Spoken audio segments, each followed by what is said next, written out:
Hi everyone, in this video I'm going to walk you through the process of moving up seamless wefts. So while this client has machine wefts, this technique works for all types of wefts, so it's super versatile. Let's get started. First you'll need to cut the thread that's holding the weft onto the row of microbeads. When doing this, just make sure to be extra careful not to cut the client's natural hair in the process. The tool I'm using is just a pair of small, super sharp scissors.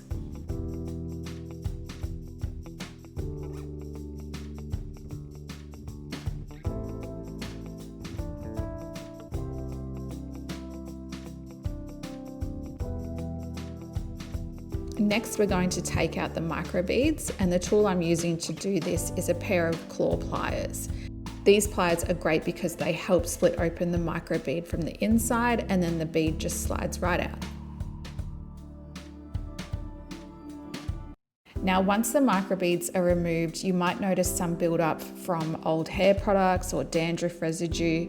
It's really important to remind your client how crucial it is to wash their hair 2 to 3 times with a deep cleansing shampoo. This will help get rid of any residue, which if left behind, it can cause irritation or even affect the longevity of the wefts. After everything's cleaned up, I'm going over the hair with a straightener to smooth out any remaining buildup and tame any flyaways.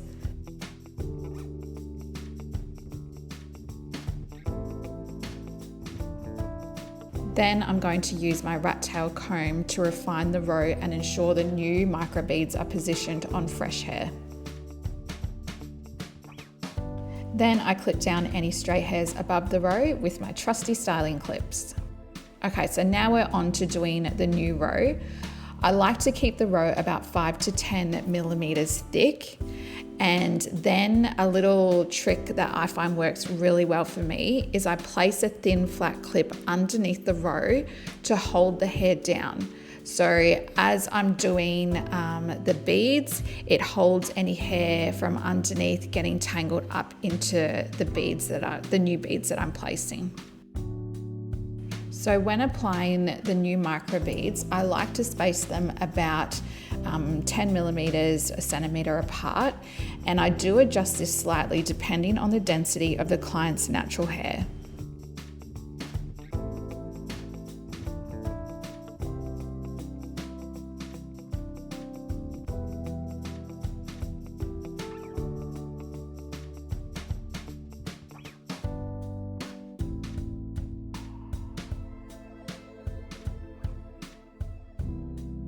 With the microbeads now in place, I double check that the weft fits perfectly with the row of beads.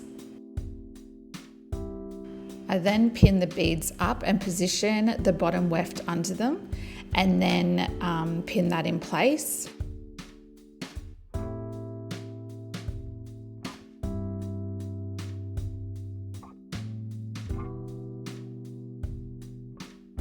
Then I drop the beads down and pin the top row of wefts in place. You want to make sure that the wefts are pinned in super securely, because as you're sewing them onto the row, it will make it easier for you. When I sew, I like to start with a double thread and knot it around the weft twice, then cut one side so I'm left with just one thread. From there, I do a blanket stitch across the entire row.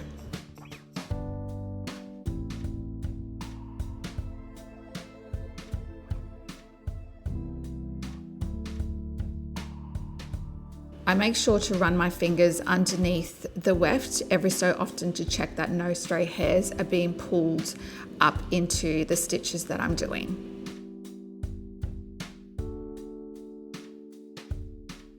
And there you have it. Here's a look at the weft from both the top and the bottom.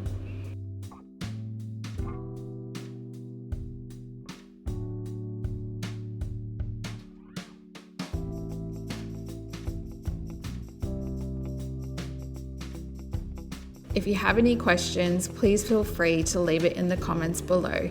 Thank you for watching.